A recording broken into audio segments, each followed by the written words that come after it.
Wilson Finch is the Vice President for Initiatives at the Council for Adult and Experiential Learning, CALE for short. He's been at CALE since 2014, where he took on roles in both the higher education and workforce and economic development teams. In 2020, he transitioned to overseeing CALE's consulting work, which includes delivery of all CALE's higher education and workforce and economic development projects and products. Additionally, Wilson continues to deliver and oversee a variety of complex projects with his primary focus on statewide and system-wide approaches to prior learning assessment. And with that, I'll turn it over to Wilson. Thank you, Allison. Again, thank you all for having us to talk a little bit about what we see in the field around credit for prior learning and how this relates to the ongoing work at South Seattle College. Again, my name is Wilson Finch, Vice President of Initiatives at CALE. For those of you who don't know, CALE is a national nonprofit that's been around for over 40 years. Specifically, many of you may know of our work, if you do know of us, around credit for prior learning and prior learning assessment. We've been doing that type of work for basically our entire existence. And so therefore, we work very closely with post-secondary institutions and systems who want to serve adult learners better. But our core sort of mission as an organization is really to support adult learners in various ways and in various fields wherever they may be. And so we partner with entities across sort of their ecosystem where adult learners may exist to help sort of create pathways for their careers and pathways for their learning and to help them find meaningful pathways towards credentials, towards work, and overall trying to help them be more successful and happier individuals. And so we obviously put the adult learner at the center of all that we do at CALE, and therefore, in addition to working with higher education institutions like we are with Seattle colleges, we also collaborate with a lot of workforce and economic development organizations, employers, industry groups, foundations, and other sort of mission-aligned organizations. And in terms of myself, as Allison mentioned, I sort of oversee our work on that we do with both higher education institutions as well as workforce and economic development organizations. But I've been at CALE for over 6 years, mostly focusing myself in terms of my own direct work with higher education and ways and initiatives to serve adult learners better. A lot of my work, specifically when I'm engaged in it, is around credit for prior learning policy and practice, a lot of it at the state level or amongst multiple institutions. And prior to being at CALE, I worked at the Tennessee Higher Education Commission, where I supported several state level initiatives around expanding credit for prior learning and trying to standardize it across the state. And so my background, again, while we do oversee a lot of sort of workforce and other initiatives as well, at heart, I guess, most of my experience is really with credit for prior learning and how to make those systems work better, more efficiently, and how to scale them and expand them in ways that make sense. Thank you, Wilson.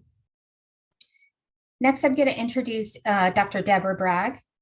Deborah Bragg is the president of Bragg & Associates, Inc., a consulting firm committed to research and evaluation on college and career pathways designed to advance more equitable outcomes in education and employment. Dr. Bragg also founded the Community College Research Initiatives Group, acronym CCRI, many of us may know about them, at the University of Washington in 2016. Throughout her career, Dr. Bragg's research is focused on pathways to, through, and beyond community college education, including transitions to employment.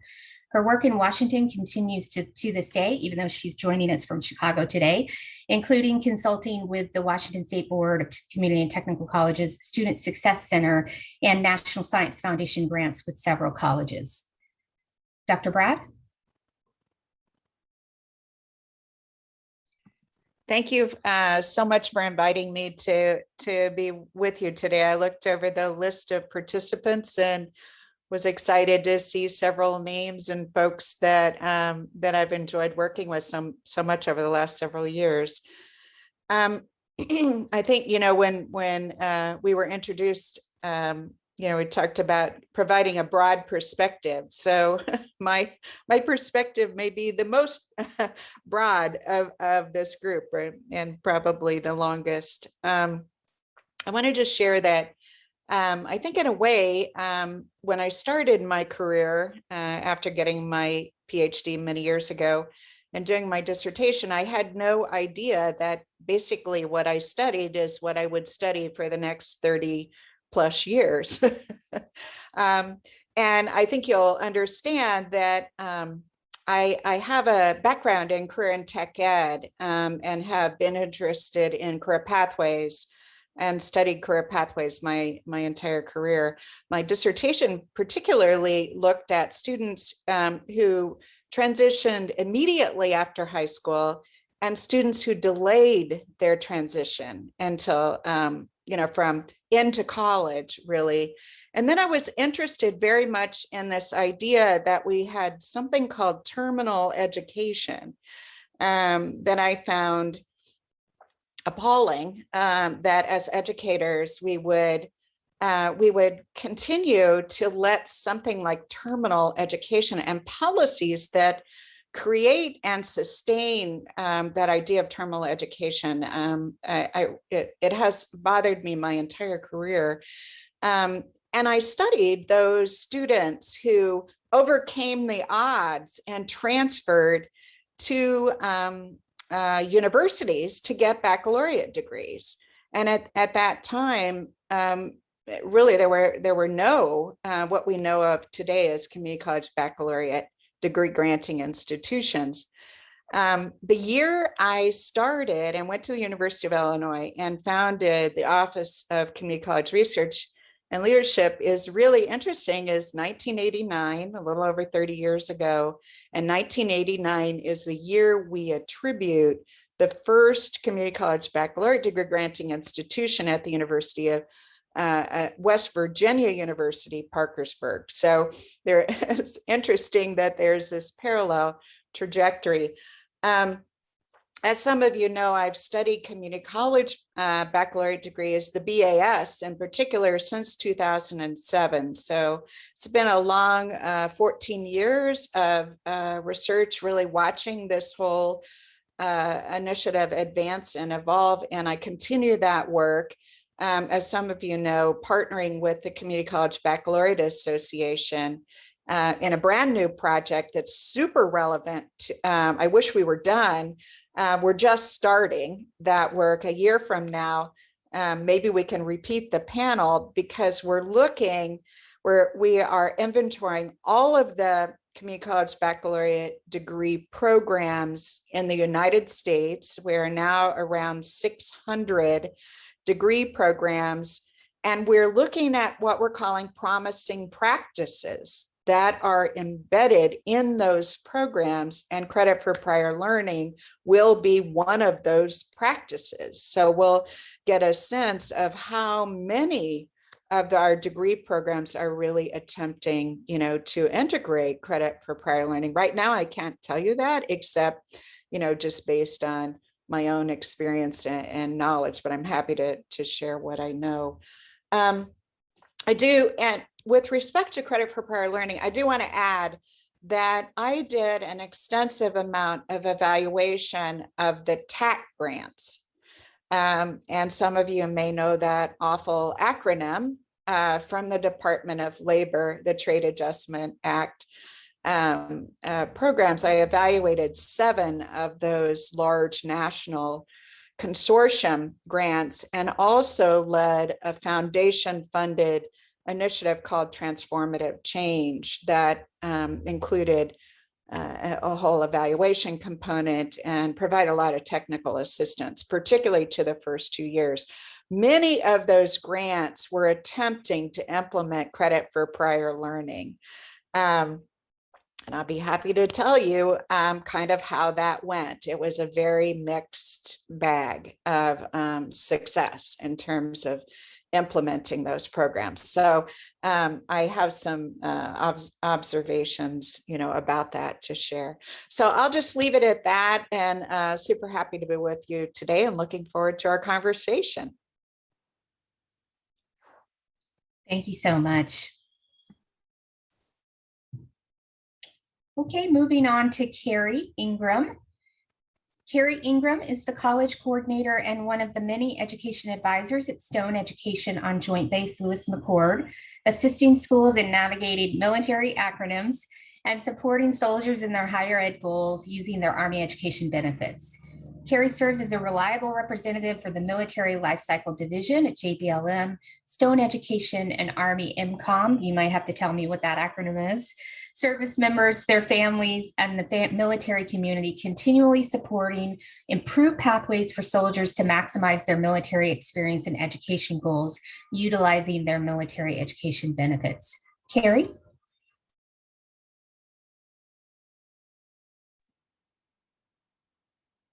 Good morning, good afternoon, everyone.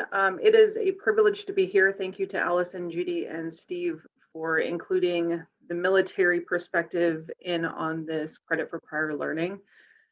So I am located at Joint Base Lewis McChord. I'm one of the education counselors primarily, along with one of the representatives for the colleges for our on-base schools. We have 8 of them, and they are on the installation in our education building. So for those who don't know, most of the education institutions or education installation, military installations all over the world have education buildings, because one of the Army tenets of lifelong learning for soldiers is to make sure that within the first 5 years, they are pursuing their associate's degree.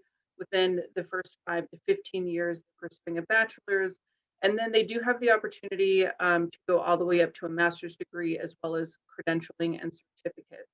So our job is to primarily focus on making sure that soldiers are prepared to either stay in the military for those 20 years and then eventually transition, or to assist them with transitioning out of the military, whether they do, one contract that might be 2 to 3 years, might be 5 years.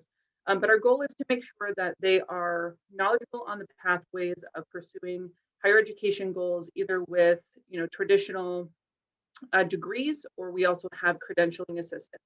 So the Army education benefit for soldiers would be they have $4,000 per fiscal year to be able to pursue both tuition assistance and credentialing assistance, which is going to be, again, for traditional education as far as the associates, bachelor's, master's, an education certificate, or credentials. So those would be in-demand industries, and then focused on an alignment with their MOS, which is going to be what they choose to be in the Army.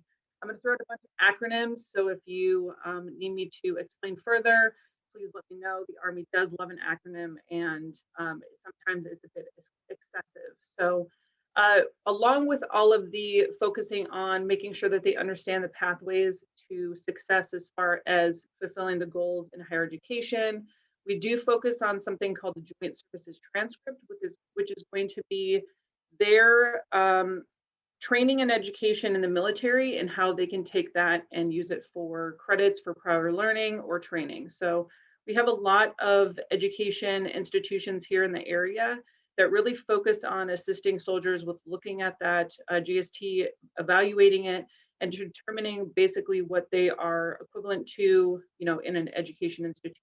So, for example, if you're looking at basic training, they might get 6 credits. Their AIT, if it's a heavy AIT where it's a couple months, it could be 9 months, depending on what their MOS is. Then they could be transferring up to 90 credits off of their GST for some institutions. The last thing that we like to focus on would just be the CLEP, making sure that they're prepared to get into college, applying, working with financial aid, working with their education counselors at the education centers, and then ensuring that when they are pursuing something that they understand that their education benefit will cover a certain amount, but then they are going to be potentially waiting a certain period of time to be able to pursue it for another fiscal year. So the idea behind the education benefit would be something that is beneficial to the soldier. However, their duty day is their primary obligation, which means that for some of these individuals, it could be taking 4 years to complete an associate's, 8 years to complete a bachelor's, which is where the prior learning comes in, to make sure that if there is something that they are very knowledgeable or competent in, that can be transferred into a community or technical college, or a 4-year college, a college or university, that they would have that opportunity to take to hopefully assist them with not taking 4 to 8 years to finish these goals. Thanks so much, Carrie. Could you repeat one note that I didn't know about was that you are advising folks.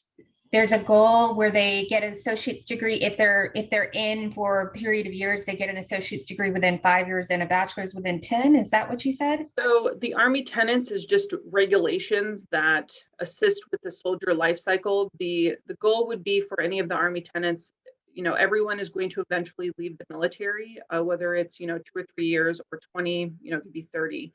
And so the idea would be to make sure that they're prepared to transition out of the military eventually. So one of the tenets would be the lifelong learning goals. So in the first 5 years, soldiers are supposed to be, and this would be enlisted soldiers, would be pursuing an associate's degree between the 5 and 15 years of bachelor's. For officers and warrants, it would be a little bit different because officers come in with a bachelor's degree, but the idea would be to make sure that they are prepared to eventually transition out of the military, and those would be the goals. Ideally, the goals, not necessarily what actually happens. Thank you. Thank you for that point of clarification. So with that, I'll dive into my first question, and this is for all of you. What are some trends you are noticing in terms of credit for prior learning at institutions for higher ed? And this can be big picture, or it can be at the micro level, or both. Someone want to take that first? I'm happy to dive into that. So certainly, I would say in the past, 10, 15 years, those of you who've been following this, PLA has had certainly a bit of a resurgence. And that has evolved over time in terms of areas of different emphasis. But, most recently, when Kale looks at the sort of work that we've been involved with, I'd sort of break it out into a few categories. One thing that we're seeing a lot of very recently in terms of, I guess I would call it innovation, is a focus on what we call crosswalks or mappings.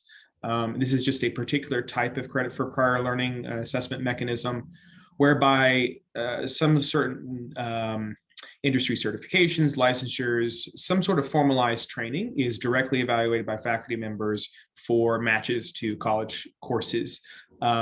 So that once that is done, once that process is completed on the front end, the students nearly only need to really basically turn in proof that they've completed that type of training or certification. And then the process is very automatic to award them credit. They don't need to take an additional examination. They don't need to do a portfolio assessment, et cetera. The only real ongoing maintenance with that is as the field changes or the curricula changes, either on the training side or on the college side, that would need to be reevaluated. But it just, from an administrative standpoint, can build a lot of capacity very quickly because it's very easy to administer. And so we do see a lot of uptake, frankly, across the country in utilizing that. And also, it just works very well with sort of my second point, which is that especially after the recovery has sort of started to begin with COVID-19, we see a lot of focus on workforce and economic development issues. And so because people have been out in the working world and have picked up this type of learning from work experiences, we see a lot of emphasis on wanting to be able to transition people from those industry certifications and credentials to actual higher education institutions. And the good news is that we see a lot of work with like workforce boards and other organizations that are really trying to help those that are underemployed or unemployed to find pathways to credentials that will protect them better from future downturns in the economy, and to find jobs that are growing, which tend to require credentials as opposed to those that do not. Sort of on another lens, just to sort of change gears a little bit, we also see a lot of coordination. I would say, just speaking personally, and what I've seen in the past year is a lot of organizations wanting to work together to really kind of increase what they see around credit for prior learning, as opposed to individual institutions just sort of going off on their own and wanting to do it. And so we get both a lot of organizations that are looking to get into it for the first time. So they're like, as a group, want to kind of start it. And then also a lot of others that have been in this space for a while, but really want to expand the work that they're doing. And then lastly, I would say, and I know we will probably talk about this later, but there's definitely been an increase in equity in terms of that being an area of emphasis around credit for prior learning, which is great to see that this is something that I think traditionally, sometimes with credit for prior learning, it's we'll apply this policy and we hope it benefits everybody. And of course, the truth is that the uptake rates are going to be different for different groups. And so how can we be more focused on trying to serve specific populations with efforts like that? Thanks, Wilson. Anyone else? Yeah, I'll be happy to jump in. I think I'm going to comment on about 3 areas that I think kind of impact on the trends with credit for prior learning. One is picking up on what Wilson said. I think we're much more attentive, I hope, to the growing diversity of learners in community colleges, including adult learners. And, even in the years, prior to the pandemic, we were seeing a growth and just more attention to adult learners who are, actively working learners and others in the workforce who need opportunities to engage with the community college and higher education. So we were already on that path until, the pandemic hit. And in some ways, that disruption, is still playing out. And we still don't have complete clarity, on what's going to happen as we open up colleges and universities this fall. And I'm in the Midwest, where that's going to be happening in about 2 weeks. So we're going to, we're on semesters. So we're going to see some early indications of whether folks are coming back. I just did a talk for another organization about, who a lot of the learners are who are most, really at risk and experiencing, high levels of unemployment. And those learners are really very different group than who we saw impacted by the Great Recession, when we did have that big federal program under attack. Right now, many of the students who are impacted are those who have families and those who were already in relatively low wage, employment in the service sector and the retail sector and restaurants and so forth. And many of those higher proportion are women than what we saw before. So that's going to be very interesting and a little bit different group than we have, I think, than we have had some experience, trying to integrate credit for prior learning and address the needs. And a lot of some of our earlier work with the military did occur after that Great Recession and kind of has grown since that time, obviously, because of our world affairs. So anyway, just an interesting demographic that's shifting and changing and might probably create some new opportunities. I also wanted just to mention that concerns about credit generally have grown and become much more in focus over the last, 5 to 10 or more years. I mean, in this time period, besides credit for prior learning, we also have seen a great deal of attention around credit loss for students. We've seen new initiatives like credit when it's due, reverse credit transfer. We've seen kind of credit rescue kind of programs like Project Win-Win and others. So there's a whole plethora, I think, of different kinds of initiatives. And some of those do, begin to blur into, I think, or could maybe blur into the Baccalaureate of Applied Science and the community college baccalaureate degrees. Although I would tell you that I think at this point, we still see these efforts as fairly siloed and not bringing them together in ways that I think really could help learners. And then finally, I do see an increase in just a general understanding of what credit for prior learning is. I mean, when you go into a community college, as I do, studying all kinds of things, you know, and you're talking to faculty and staff and administration, I'd say there's a great variation in what people think it is and don't always really understand what we're talking about. And sometimes those misperceptions are not helpful, you know, that there's not standards and we're just throwing credit around, and, you know, all the criticisms that you can hear from folks who don't maybe really understand what's being done. But, you know, that's one thing I would attribute the TAC grants to, was it was one of those practices that was encouraged in that federal grant. And when you know, there were over, you know, over 3/4 of the community colleges across the country had TAC grants. And so a lot of people, it was like, oh, that's what it is, you know, even if it didn't always, you know, maybe if they struggled somewhat. And again, there's some really great successes, I think, with credit for prior learning under that grant. But that did help spread and I think help people become a little more knowledgeable about what this is, and provided a groundwork, I think, that we can continue to grow that initiative. So I think that's great. So thank you. Carrie, you have anything to add? You see on your level? So I'm actually going to agree with Wilson that I think there's a great deal of collaboration that's happening for especially the schools in our area. We have a crazy amount of community and technical colleges and then four-year universities in the surrounding area of JBLM. I would say probably, you know, 30 schools in like a 25-mile radius. That might be overshooting it by maybe like 5, but there's tons. And one of the great trends that I've seen is that, you know, these short pathways that lead into longer degrees really support the soldiers' education benefit while they're on active duty. You know, let's say they want to get a certificate and they are going to then take that certificate and transfer that into an associate's degree and then continue on with their potentially GI Bill once they transfer out.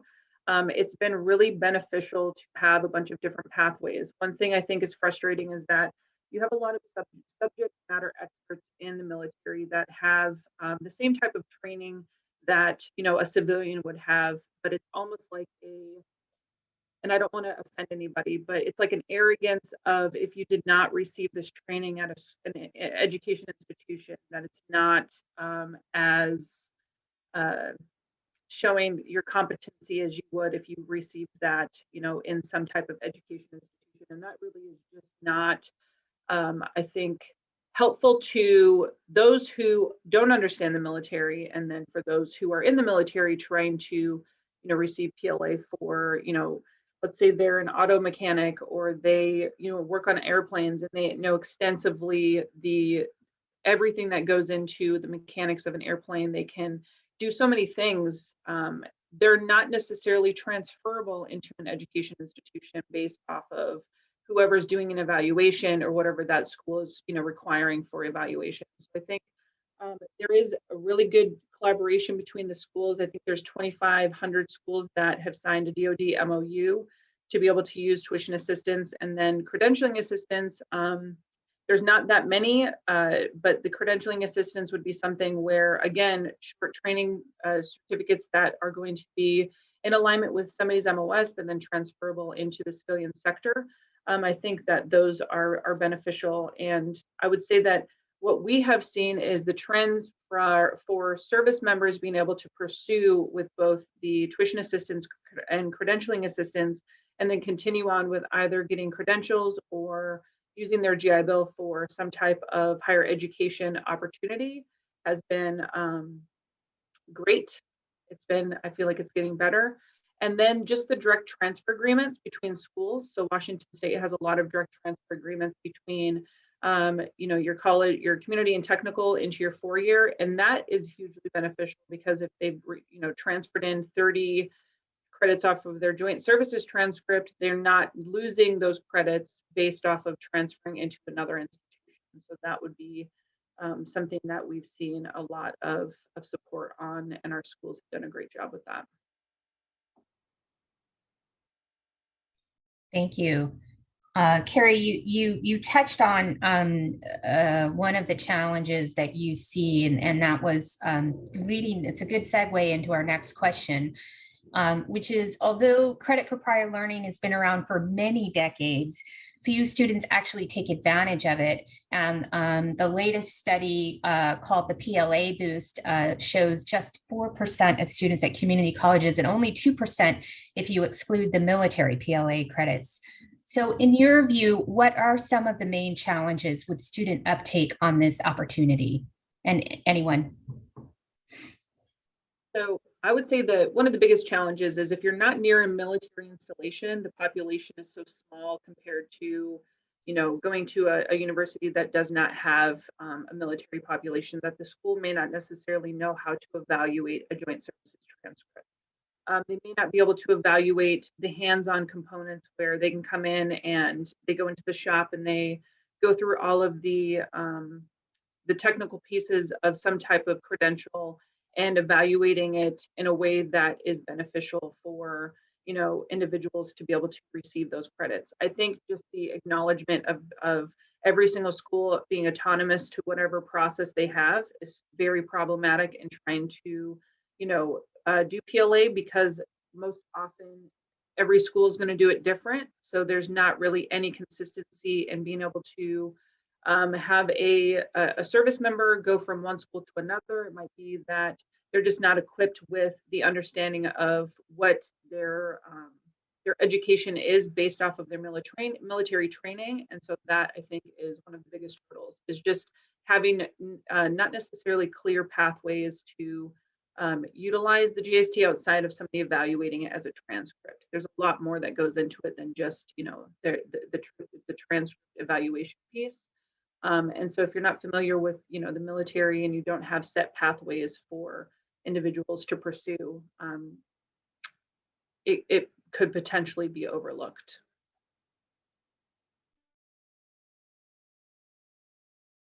Anyone else want to chime in?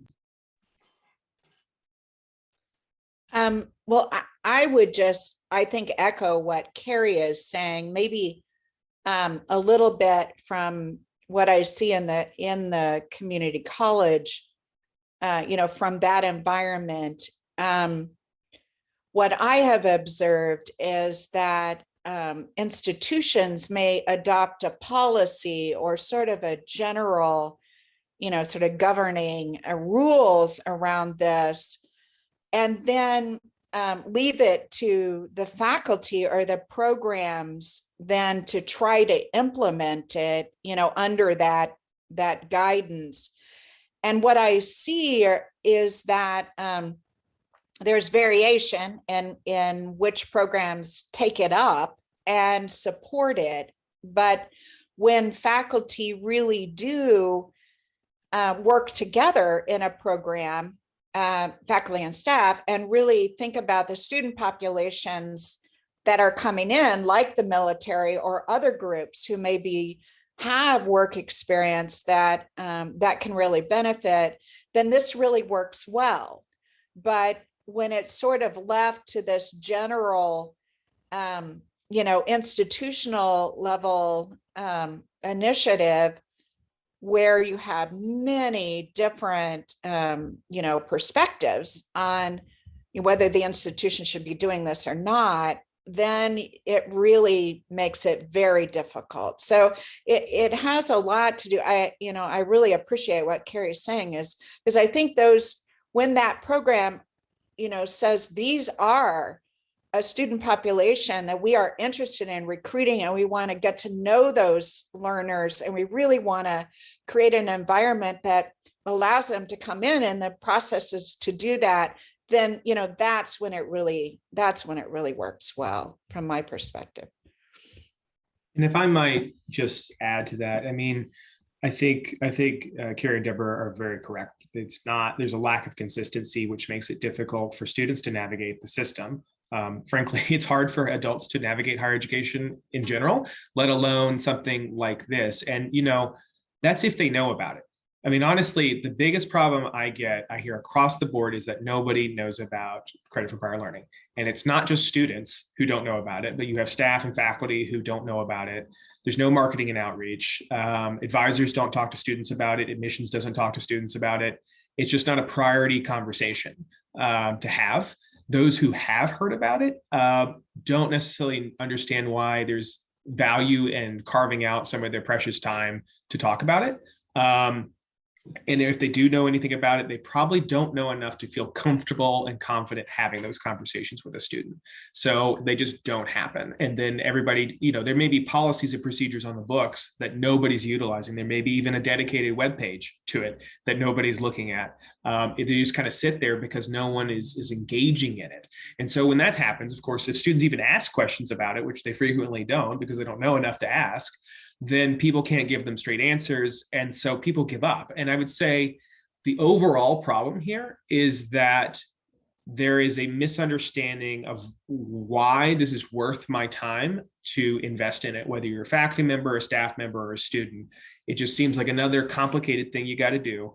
The messaging around sort of the value of what this brings, I think is kind of missing. So even if it's super easy, let's take a JST, which I know from Carrie's perspective, obviously on the administrative side, there's a lot to do, but from a student's perspective, they just really have to send that JST to the registrar's office, and they should take care of the rest of the process for them. Students just don't do it. And the amount of effort that's required from the student's perspective is very small, and they may save thousands of dollars. They may shave months or years off of their time at the institution, and nobody has communicated to them that it's even worth their time to look at it. They're worrying about financial aid papers.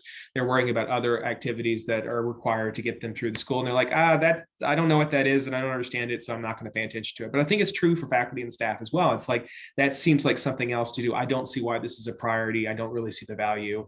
And I think that's the messaging that's missing is, yeah, but I don't know. I know of very few things that can reduce the cost of attendance as much as credit for prior learning, or things that can shave that much time off of someone's degree, but no one's talking about it. That's why the uptake rates are so low, is because the value is just not shared there. And even when people do talk about it, it's always about policies and procedures and things like that. And that's going to turn everybody off on that conversation. You should be leading with what the benefits are. You should be leading with why people should care about it before you start talking about, let's talk about assessments and how this stuff is done. You have to have people engaged in the conversation before you can really start talking about brass tacks about it, how it works. We have a question from the audience, Pat. Hi, thanks. I just wanted to comment. When I was a new engineering department head, and someone came with exactly the experience from, I didn't know how much I could give them credit for, right? So it was like, I wanted to help, but then it's like, well, I'll sign my name wherever I can, but am I breaking any laws? Am I breaking any rules, right? So there was this like, yes, I want to help, but I don't even know how to help. So thanks for having this conversation. Awesome. Yeah. And to tag on to that, actually, the Northwest Commission on Colleges and University, our accrediting body, they used to have a cap on credit for prior learning at 25%, and they removed that cap recently over the last year. So the field is pretty wide open, but it's, again, sometimes policy at institutions, our policy doesn't quite reflect that yet. So we're working on trying to change that through the official channels. So yeah, it is the trend. That's the trend. It's opening up more, but we need to be better as institutions about that communication piece and that training piece for faculty and staff. I have another question. Linnea? Yeah, hi. I was just curious, you mentioned that the accreditation body has removed that cap of 25%. I've heard the state will step in and put some sort of cap in its place so that we have standard consistency, but I haven't heard if that's happened or what that might look like. Is there further conversation on that anyone's aware of? I am not. Dr. Bragg, have you heard anything about that? Nope, I haven't. Anyone in the audience heard anything? Go ahead and chime in if you have.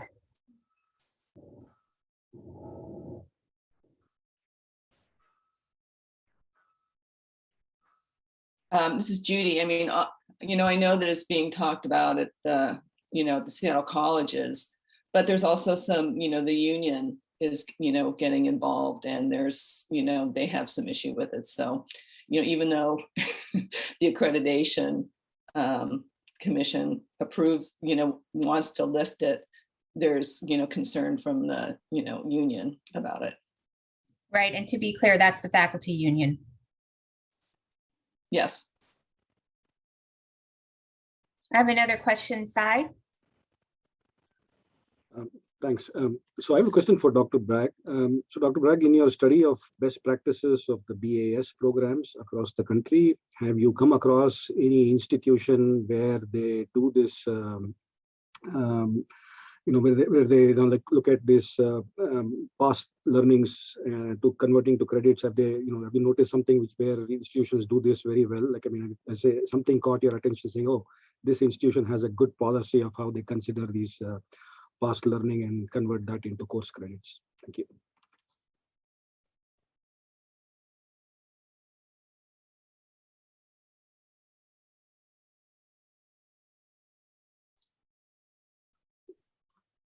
Dr. Bragg, did you hear that? That was a question for you. I can't tell if you're frozen. Oh, you're moving. Okay. No, I apologize. I had difficulty hearing some of that question. Okay. So my question, Dr. Bragg, was, have you observed any good practices in the BAS programs that you're studying across the country, where they do a good job of or have a good policy in terms of how they, give credits to the students' past learning?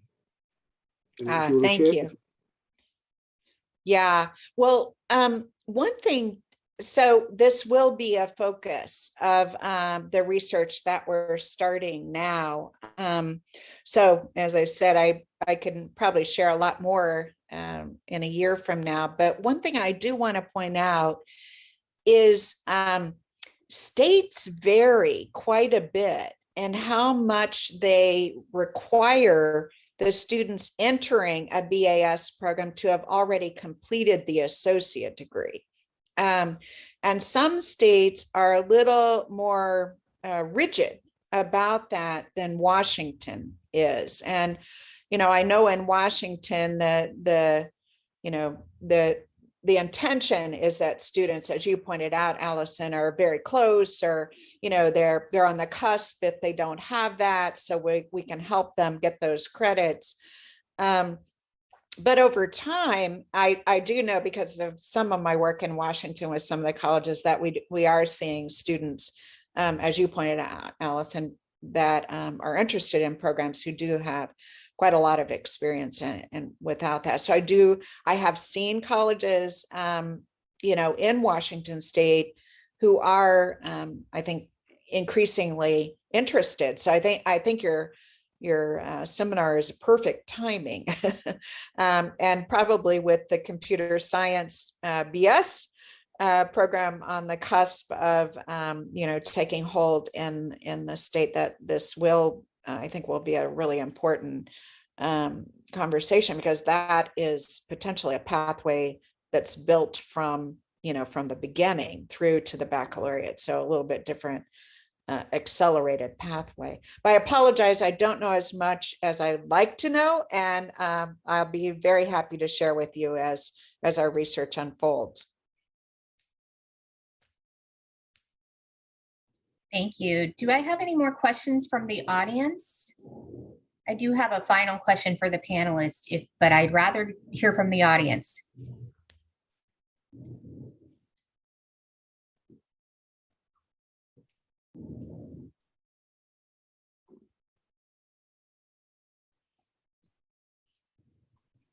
All right, so let's go to the panelists. My final question is about equity.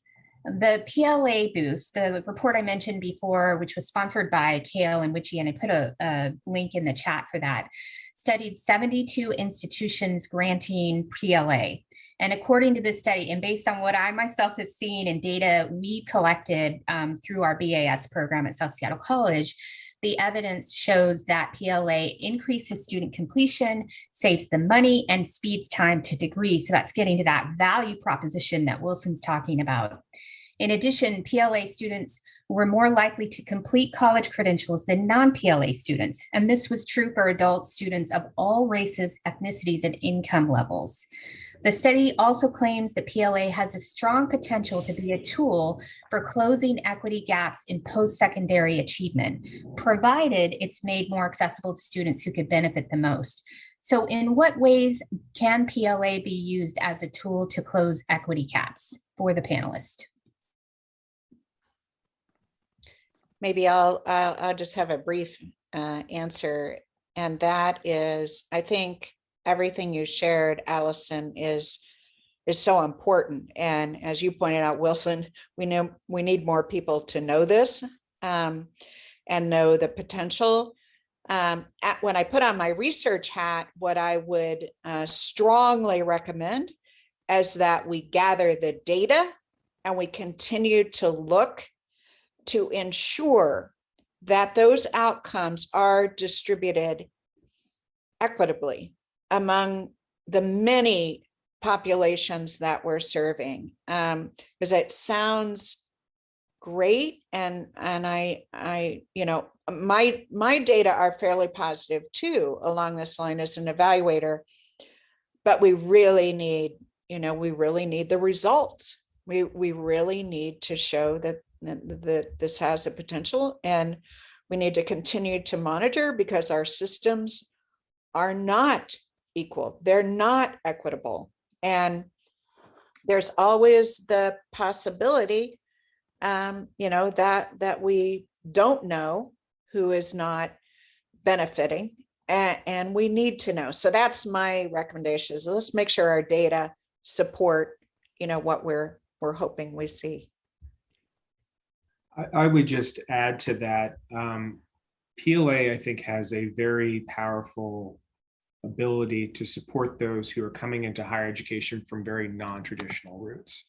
And so those do tend to be a lot of our underserved populations. And so that's why I think they can see a lot of benefits, especially when traditional systems are not working for those individuals, to give them alternatives that allow them to share what they know, and to meet, as the saying in the chat, Alice said, meet students where they are.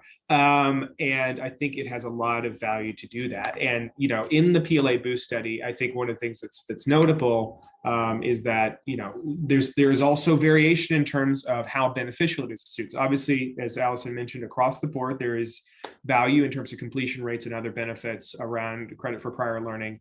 But Hispanic, Pell eligible, and community college students tended to get a better than average completion benefit from credit for prior learning compared to the average student, but Black students receive slightly less. And so trying to dig into why that occurs, I think, is very important, but also remembering that these alternative pathways are also in and of themselves, I think, very helpful to these types of students. But I think one of the most important parts of the study is that the uptake rate amongst those different populations is dramatically different. It is across the board lower for students from diverse backgrounds than it is from your average white student. And I think that is a problem.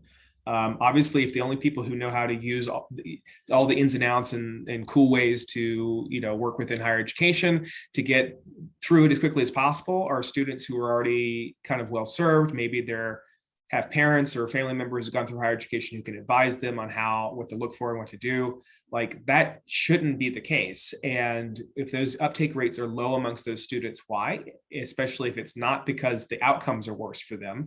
It's not because the value is less for them, but there's an access and an awareness issue that really needs to be targeted. And so I think if we really, really want to be serious about helping those populations, we have to, it's more than just putting it on a website or saying that somebody mentioned it at some point. You really have to drive it home to the students and to help them understand why this would be of value to them and really reach out to them, because many of them will benefit the most. I mean, you're all, we're community colleges. It's like a 24% increase in graduation rates for community college students compared to the average, which is 17 across the board for the whole study. So like, there's a real big benefit here, but if only 4% of those students are utilizing it, like, of course, you're not going to see much change. And so I think that's the area of emphasis I would suggest.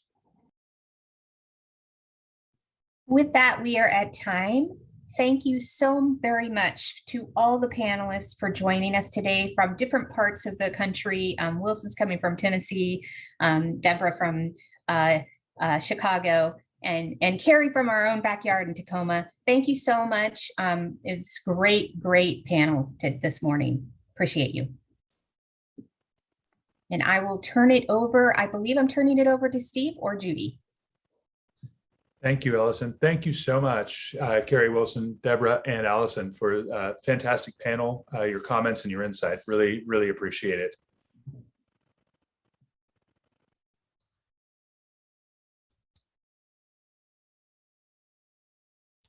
All right, thank you so much. Let me see if I can folks see my